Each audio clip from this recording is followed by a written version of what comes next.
নমস্কাৰ মই বিশেষকৈ সামাজিক মাধ্যমত কেতিয়াও লাইভ আহি পোৱা নাই আজি প্ৰথম লাইভ আহিছোঁ মই দেখিছোঁ বেলেগে লাইভ কৰা নিজৰ বক্তব্যবোৰ ৰাখে নিজৰ ক'বলগীয়াখিনি কয় আজি ময়ো বিশেষ এটা কাৰণে অসমবাসীৰ ওচৰলৈ লাইভত আহিছোঁ কিছুমান কথা ক'বলৈ কথা মানে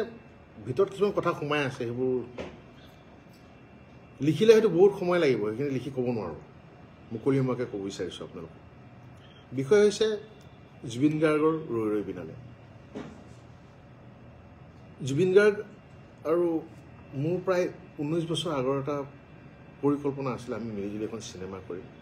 ৰৈ ৰৈ বিনালে চিনেমাখন কৰিলোঁ হঠাৎ 19 ছেপ্টেম্বৰত স্তব্ধ হৈ গ'লোঁ ৰৈ গ'লোঁ এটা এনেকুৱা এটা খবৰ আমাৰ মাজলৈ আহিল যিটো খবৰ আমি বিশ্বাস কৰিব পৰা নাই এতিয়াও সহজভাৱে ল'ব পৰা নাই 21 ছেপ্টেম্বৰৰ পৰা আহি জুবিন গাৰ্গে ছবিখনৰ কাম কৰাৰ কথা আছিলে কিন্তু তেওঁৰ নিথৰ দেহে আহি পালে আমাৰ ওচৰলৈ সেয়াও সহ্য কৰি গুৰু দায়িত্ব পৰিলে 31 তাৰিখে ছবিখন ৰিলিজ কৰিব লাগে 19 বছৰৰ পৰিকল্পনা কৰি থাকি যিটো পৰিকল্পনা কৰি আছিলোঁ 31 অক্টোবৰত ছবিখন ৰিলিজ কৰিব লাগে সেইটো জুবিন গাৰ্গৰে সপোন আছিলে লক্ষ্য আছিলে 31 অক্টোবৰ তাৰিখে দিন ৰাত টোপনি ক্ষতি কৰি পৰাণ বৰকটকী ৰাহুল গৌতম শৰ্মা আমাৰ প্ৰযোজক সামন্ত গৌতম মই দেৱজিৎ চাংমাই আমাৰ অমৃত সকলোৱে মিলিজুলি সুমন দুৱাৰা সকলোৱে আশ্চৰ্য চিন্তু ফুকন সকলোৱে মিলিজুলি অশেষ কষ্ট কৰি 31 তাৰিখে ৰাইজৰ মাজত ছবিখন ওলাই দিলোঁ 19 বছৰে গৰ্ভধাৰণ কৰি থকা এটা শিশু ৰৈ ৰৈ বিনালে আজি 9 দিন হৈছে 9 দিন আজি মাত্ৰ 9 দিন হৈছে এই 9 দিনীয়া শিশুটোক বাচ্চাটোক কিছুমান অভদ্ৰ অসভ্য মানুহে কাটি কুটি বজাৰত বিকি দিছে নিজৰ বাচ্চা এটাক কাটি কুটি বজাৰত যদি বিকি দিয়া হয় কি হ'ব পাৰে অৱস্থাটো এয়া কিবা ছাগলী আৰু গাহৰি মুৰ্গীৰ মাংস নেকি চিনেমাখন কাটি কুটি যে বেছি আছে আপোনালোকে লাজ নাই আপোনালোকৰ যিসকলে পাইৰেচি কৰিছে মই তেওঁলোকক কৈ আছোঁ এয়াই নেকি আপোনালোকৰ এজন সত্তাৰ প্ৰতি শ্ৰদ্ধাঞ্জলি তেওঁৰ মৰমৰ সপোনক এই শ্ৰদ্ধাঞ্জলি জনাইছে আপোনালোকে এই যে কৰি আছে বিশেষকৈ কিন্তু আমাৰ অসমৰ মানুহে কৰি আছে সেইটো এটাকে বেছি দুখ লাগিছে কোনোবা অনা অসমীয়া কোনোবা বহিৰা গোষ্ঠীয়ে ডাঙৰকৈ কিবা এটা কৰিছে সেইটোতো কৰিব যুঁজিবলগীয়া আছেই অসমীয়া চিনেমাৰ কাৰণে এখন দুৱাৰ খুলি থৈ গৈছিলে জুবিন গাৰ্গদেৱে অসমীয়া চিনেমাৰ ৰৈ ৰৈ বিনালে জৰিয়তে আৰু এখন নতুন দুৱাৰ খোল খাইছিলে আমাৰ কাৰণে আৰু কিন্তু সেই বহিৰা গোষ্ঠীটোৱে আমাৰ সপোনটোক চুৰমাৰ কৰিছেই মাৰি পেলাই আৰু এতিয়া আমাৰ মানুহখিনিয়ে যিকণ বাকী আছে সেইকণো শেষ কৰি দিছে নেলি চেপি পেলাই চেছ কৰি থৈ দিছে আমাৰ আমি কি কাম কৰিব নালাগে আজিলৈকে কান্দিব পৰা নাই জুবিন যে মোৰ মাজত নাই আমাৰ মাজত নাই সেইটো দুখ প্ৰকাশ কৰিব পৰা নাই ছবিখনৰ লগত লাগি আছোঁ অহৰে 31 তাৰিখে ছবিখন ৰিলিজ দিয়াৰ পিছত দিনে ৰাতিয়ে লাগি আছোঁ এই যে পাইৰেচিবোৰ যে আহে সেইবোৰ মানে ব্লক কৰাত সেইবোৰ ৰিপৰ্ট কৰাত লাগি আছোঁ টোপনি নাই কাৰো আমি শুব পৰা নাই সেই 19 তাৰিখে যে ৰৈ গ'ল আমাৰ কাৰণে সময় এতিয়া ৰৈ গৈছে আগবাঢ়িব পৰা নাই কাৰ কাৰণে কৰি আছোঁ আমাৰ কাৰণে কৰি আছোঁ নাই কৰা আমাৰ কাৰণে জুবিন গাৰ্গৰ যিখন নতুন চিনেমা আহিছিলে ৰৈ ৰৈ বিনালে তেওঁৰ যিটো সপোন আছিলে সেইটো সাৰ্থক কৰিবলৈ যুঁজি আছিলোঁ কাৰ কাৰণে যুঁজি আছিলোঁ আপোনালোকৰ মৰমৰ জুবিন গাৰ্গৰ কাৰণে যুঁজি আছিলোঁ আপোনালোকক ভাল পাই কাৰণে যুঁজি আছিলোঁ তাৰ বিনিময়ে আপোনালোকে এয়া দিছে যিমান পাৰে 5 মিনিট 6 মিনিট এতিয়াতো আৰু ওপৰত গুচি গ'ল এঘণ্টাটো দিছে যে গোটেই চিনেমাই দি দিছে যা কি পাব কিন্তু মই খাটাং যিখিনি জুবিন গাৰ্গৰ আচল অনুৰাগী যোনে জুবিন গাৰ্গক ভাল পায় তেওঁলোকে হলতেই চিনেমাখন চাব তেওঁলোকে আপোনালোকে যে এই আপোনালোকে কিয় দিছে আপোনালোকৰ ফলোৱাৰ্ছ বাঢ়িব আপোনালোকে ভাবিছে নেকি আপোনালোকে ইউটিউবৰ পৰা পইচা পাব ছ'চিয়েল মিডিয়াৰ পৰা পইচা পাব বেয়া শব্দ ক'বলৈ মন গৈছে বেয়া শব্দ নকওঁ কিন্তু সময়ে ক'ব যেনেকৈ জুবিন গাৰ্গৰ এটা ডায়লগ আছিলে চিনেমাখনত সময় মই বৰ ভয় কৰোঁ আপোনালোকে শিকক সময়ক ভয় কৰিবলৈ সময়ে আপোনালোককো এনেকুৱা এটা জেগাত লৈ গৈ থৈ দিব তাৰ পৰা আপোনালোকে উঠিবলৈ পাৰ নাপাব অসমীয়া চিনেমা ইমান কষ্ট কৰি প্ৰত্যেকজন কলা কুশলী শিল্পীয়ে আৰ্টিষ্টে ইমান কষ্ট কৰি আছে অসমীয়া চিনেমাৰ কাৰণে অকল মই ৰৈ ৰৈ বিনালে বুলি কোৱা নাই প্ৰত্যেকখন অসমীয়া চিনেমা এতিয়া যিমান আহি আছে আপোনালোকে কয় আমাক হে অসমীয়া চিনেমা বনাইছ আমি কিয় অসমীয়া চিনেমা চাম চাউথৰ ছবি চাম অমুকৰ ছবি চাম কি ছবি চাব চাউথৰ ছবি এয়াহে আপোনালোকৰ এয়াহে গুণ 9 দিনীয়া বাচ্চাটোক কাটি কুটি বজাৰত বিকি দিছে আপোনালোকে নিজৰ বাচ্চা হোৱাহে আলফুলে যে ৰাখে আমিও আলফুলে ৰাখিব বিচাৰোঁ আমাৰ বাচ্চাটোক এইটো এটা আপোনালোকৰ বাচ্চা নহয় নহয় জুবিন গাৰ্গৰহে বাচ্চা আছিলে এই ৰৈ ৰৈ বিনালত লাগি থকা আমাৰহে বাচ্চা আছিলে আপোনালোকৰ থৰি বাচ্চা নেকি সেইকাৰণে যিমান পাৰে কাটি কুটি বিকি আছে বজাৰত এই যে কৰি আছে ভাবিব কথাবোৰ আপোনালোকে ৰৈ ৰৈ বিনালেখনক কাটি কুটি পাইৰেচি কৰি থকা নাই আপোনালোকে ৰৈ ৰৈ বিনালত অনিষ্ট কৰি থকা নাই আপোনালোকে নিজৰ লগত অনিষ্ট কৰি আছে নিজৰ সংস্কৃতিৰ লগত অনিষ্ট কৰি আছে নিজৰ সংস্কৃতি পথাৰখনত কুঠাৰ মাৰি আছে আপোনালোকে কি পাই আছে ফলোৱাৰ্ছ বাঢ়িছে কেইটামান কি হ'ব ফলোৱাৰ্ছ বাঢ়ি কি কৰিব সেই ফলোৱাৰ্ছ কেইটা যাওঁতে লৈ যাব নেকি ক'ত নিব যিয়ে কৰক জুবিন ক্ষেত্ৰত গৈ কিন্তু আমি জুবিন গাৰ্গকে বিচাৰিম তেওঁৰে সান্নিধ্য পাবলৈ যাম এই পাইৰেচি কেইটাৰ এই চুৰকেইটাৰ সান্নিধ্য পাবলৈ নাযাওঁ মই বাৰে বাৰে কৈ আছোঁ গৰু চুৰ কৰাও চুৰ আৰু চিনেমা চুৰ কৰাও চুৰ আৰু এই চুৰ প্ৰবৃত্তিৰ লোকৰ এই চুৰ প্ৰবৃত্তিৰ মানুহৰ লগত জুবিন গাৰ্গ কেতিয়াও নাছিল অসমীয়া মানুহ কেতিয়াও নাছিল অসমীয়া সমাজ কেতিয়াও নাছিল অসমবাসী কেতিয়াও নাছিল অসম কেতিয়াও নাছিল যিখন বৰ অসমৰ সপোন দেখি দেখি আমাৰ মাজৰ পৰা জুবিন গাৰ্গ গুচি গ'ল আমি চিন্তা কৰিব লাগে তেওঁৰ যিখিনি কাম আধৰুৱা হৈ আছে তেওঁ যিটো সপোন দেখিছিলে সেইবোৰক আগুৱাই নিয়াৰ আৰু আমি কৰি আছোঁ কি তেওঁ এটা বাচ্চা জন্ম দি গৈছে আজি 9 দিন হৈছে মাত্ৰ 9 দিনতে কাটি কুটি কোনোবাই ভৰি কাটিছোঁ কোনোবাই হাত কাটিছোঁ কোনোবাই আঙুলি কাটিছোঁ হা এতিয়াতো গোটেই মোহাৰিয়াই পেলাই দিলে ইউটিউবত দিবলৈ গোটেই চিনেমাখন আৰু আনন্দ বাহ কোনোবাই লৈছে অৰুণ অসম নাম কোনোবাই লৈছে তমুক অসম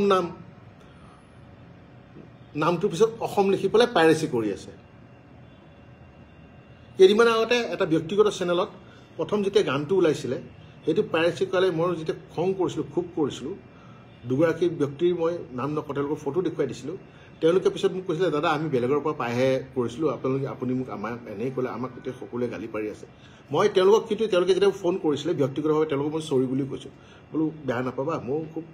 মানে প্ৰথম দিনাখনেই 1 ঘণ্টা নহওঁতে এনেকুৱা হোৱা হ'ল যে মই খুব ভাগি পৰিলোঁ আচলতে তেনেকৈ কৈ পালোঁ তেওঁলোকক মই চৰি বুলি কৈছিলোঁ কিন্তু আজি আপোনালোকে যিখিনি জানি বুজি কৰি আছে তেওঁলোক কিন্তু কেতিয়াও মইতো কি আপোনালোকে ভগৱানৰ ওচৰতো চৰি বুলি কোৱা যোগ্য নহয় চিনেমাখন পাইৰেচি কৰি পেলাই আকৌ তাত লিখি দিয়ে জাষ্টিছ ফৰ জুবিন দা জয় জুবিন দা কি এইটো হা জাষ্টিছ ফৰ জুবিন দা জয় জুবিন দা মজাক কৰি পেলালে আপোনালোকে এই জাষ্টিছ ফৰ জুবিন দা যে জয় জুবিন দা বুলি ক'লে এই জুবিন দা শব্দটোক আপোনালোকে একদম অৰ্থহীন কৰি পেলালে লাজ লাগে আপোনালোকে অসমত থাকি যদি এইবোৰ কাম কৰি আছে নিজকে অসমীয়া বুলি পৰিচয় দিবলৈ আৰু আচৰিত পাইছোঁ আপোনালোকৰ পৰিয়ালৰ মানুহে দেখি থকা নাইনে আপোনালোকে যে এইবোৰ কাম কৰি আছে আপোনালোকৰ বন্ধুবৰ্গে আপোনালোকক দেখি থকা নাইনে আপোনালোকৰ এইবোৰ কাম কৰি আছে আপোনালোকৰ বন্ধুবৰ্গৰ মাজত এজনো সৎ অসমীয়া নাইনে এজনো সৎ অসমবাসী নাইনে এজনো ভাল জুবিন গাৰ্গক ভাল পোৱা মানুহ নাইনে যোনে নেকি বাধা দিয়ক আপোনালোকক যে নকৰিবি ভাই এইখন জুবিনৰ চিনেমা এইখন অসমীয়া চিনেমা এইখন অসমবাসীৰ চিনেমা সেনেকুৱা এজনো ওলোৱা নাইনে এতিয়ালৈকে আমি নাজানো কোনে কৰি আছে জানা হয়তো নকওঁ শব্দটো জানা হয় কি কৰিলোঁ হয় নকওঁ বহুতে কমেণ্ট কৰি আছে দুখিত মই মোৰ কথাখিনি কৈ দিওঁ মই আপোনালোকক ৰিপ্লাই দিব পৰা নাই মই বাৰে বাৰে কৈছোঁ জীৱনত প্ৰথমবাৰৰ কাৰণে লাইভ আহিছোঁ লাইভত কি ক'ব লাগে সেয়াও মই নাজানো কিন্তু বহুত খুব মই কৈছোঁ ন 19 তাৰিখে যে সময়বোৰ ৰৈ গৈছিলে তাৰপিছৰ পৰা কোনো শুব পৰা নাই আমাৰ মানুহখিনিয়ে আপোনালোকেও শুব পৰা নাই অসমবাসীৰ লগতে আমিও দুখিত আমিও আৱেগিক হৈ আছোঁ আমিও কষ্ট পাই আছোঁ গৰিমা বেছি কষ্ট পাই এতিয়াও হস্পিটেলতে আছে সেয়াও মৰম নাই আপোনালোকৰ জুবিন গাৰ্গৰ ন্যায় কাৰণে আমিও লাগি আছোঁ আমিও বিচাৰোঁ ন্যায় হওক সেইকাৰণে দিন গন্তি কৰি গৈ আছোঁ আজি 51 নম্বৰ দিন এয়াও হিচাপ আছে 19 তাৰিখে জুবিন গাৰ্গ নোহোৱা হোৱাৰ পৰা এতিয়ালৈকে কেই ঘণ্টা কেই ছেকেণ্ড হ'ল সেয়াও হিচাপ কৰি ৰাখি আছোঁ, সেয়া তেনেকৈও গন্তি কৰি গৈ আছোঁ। তাৰপিছতো কামখিনি কৰি গৈ আছোঁ, তেওঁৰ কামখিনি। 9 দিন হৈছে ভাই ছবিখন ৰিলিজ হয়, এটা বাচ্চা। এই ব্যৱহাৰ আপোনালোকৰ।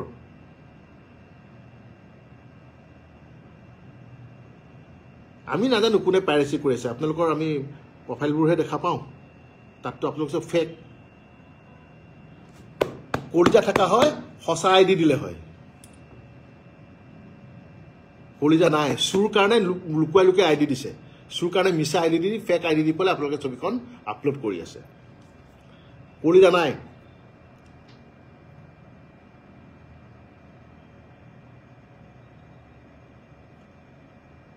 বুজিছে নাই, কলিজা নাই। আৰু আটাইতকৈ বেয়া লাগিছে, আপোনালোকে যিখিনি পাইৰেচি কৰি আছে, আপোনাৰ পৰিয়ালৰ মানুহে, আপোনাৰ ঘৰৰ মানুহে কিন্তু জানে যে আপুনি সেই কামটো কৰি আছে। আপোনালোকক সেই ঘৰৰ মানুহখিনি আপুনি বুলি কিয় কৈ আছে? তোক সেই ঘৰৰ মানুহখিনি কিয় বাধা দিয়া নাই মই বুজি পোৱা নাই। তোৰ বন্ধুবৰ্গে কিয় মানা কৰা নাই সেইটো মই বুজি পোৱা নাই।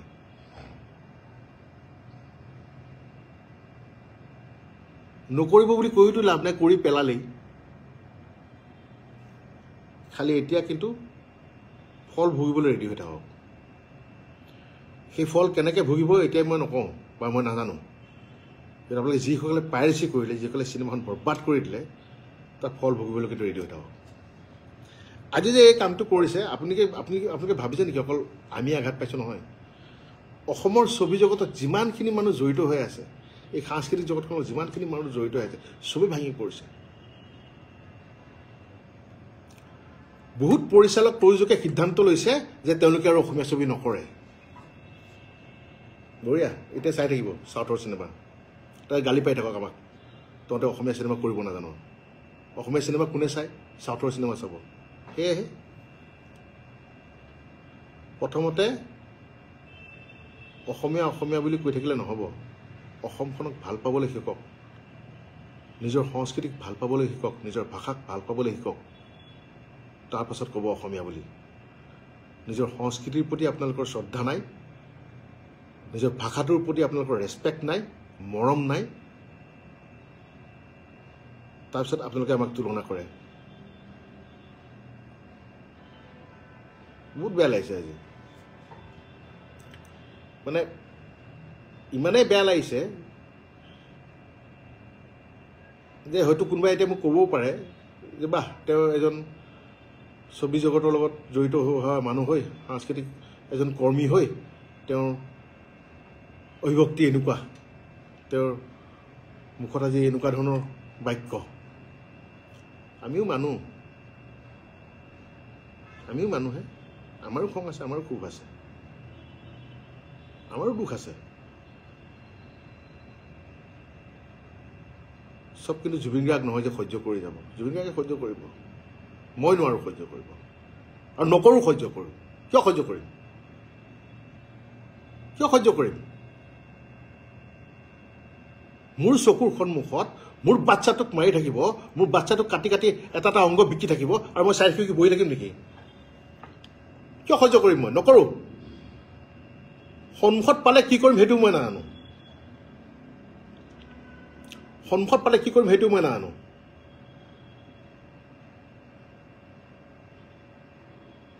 আপোনালোকক অনুৰোধ নাই কৰা,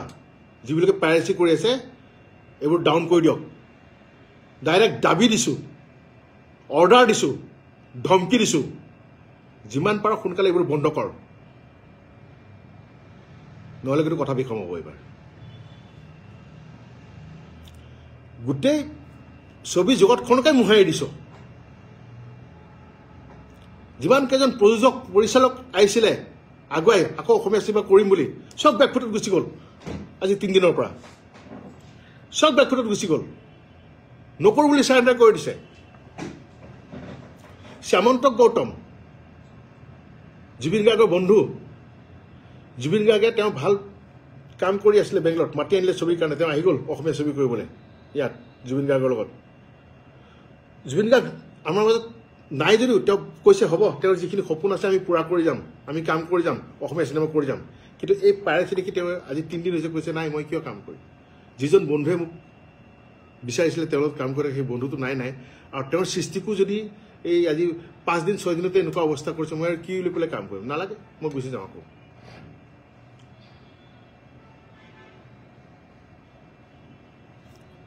মই বাৰে বাৰে কৈ আছোঁ মই আপোনালোকে বহুতে SMS কৰি আছোঁ মই দেখি আছোঁ মই পঢ়িব পৰা নাই আৰু আকৌ কৈছোঁ মই প্ৰথমবাৰ লাইভত আহিছোঁ মই দেখিছোঁ বেলেগে লাইভ কৰিলে পঢ়ি পঢ়ি উত্তৰবোৰ দিয়ে মোৰ কিন্তু সেইখিনিও মানে ধৈৰ্য নাই কাৰণ বহুত খুব সোমাই আছে বহুত কথা ক'বলগীয়া আছে সেইখিনি নোকোৱাকৈ মই শান্তি নাপাম তাৰমানে আকৌ কৈছোঁ তহঁতক অনুৰোধ কৰা নাই এই চুৰ তহঁতকেইটাক অনুৰোধ কৰা নাই শুনি ল যে পাইৰেচি যে কৰিছ চিনেমাখন যে দি আছ তই অসমীয়াই হওক লাগে অনা অসমীয়া হওক অসমত থাকত নমা সেইবোৰ অফ কৰ এইবোৰ আৰু যদি তহঁতৰ পৰিয়ালৰ মানুহে যদি ভাবে তহঁতৰ মা দেউতাই যদি ভাবে সঁচাকৈ তোক জন্ম দিছে সেই মা দেউতাই তোক মানা কৰক তোৰ যদি ককাই ভনী কোনোবা আছে সিহঁতে যদি ভাবে সঁচাকৈ তই সিহঁত পৰিয়ালৰ হয় যদি তই জাৰজ নহয় সিহঁতে তোক মানা কৰক যে বন্ধ কৰ আচলতে তহঁতৰতো কোনো মানে জাতিয়েই নাই তহঁতৰ এটাই জাত চুৰ আৰু এটাই শব্দ কুলাংগাৰ অৰ্থটো বহুতে চাগে বুজি পোৱা নাই সুধি ল'বি বয়োজ্যেষ্ঠক কুলাংগাৰ মানে কি বেয়া নাপাব অসমবাসীৰ ওচৰত এটাই অনুৰোধ জুবিন গাৰ্গক যিদৰে মৰম দি আহিছে তেনেদৰে মৰম দি যাওক আৰু এইটো ঠিক যে যেতিয়ালৈকে জুবিন গাৰ্গে ন্যায় নাপায় তেতিয়ালৈকে মনে মনে নাথাকে জয় Assamese cinema justice for Zubeen Garg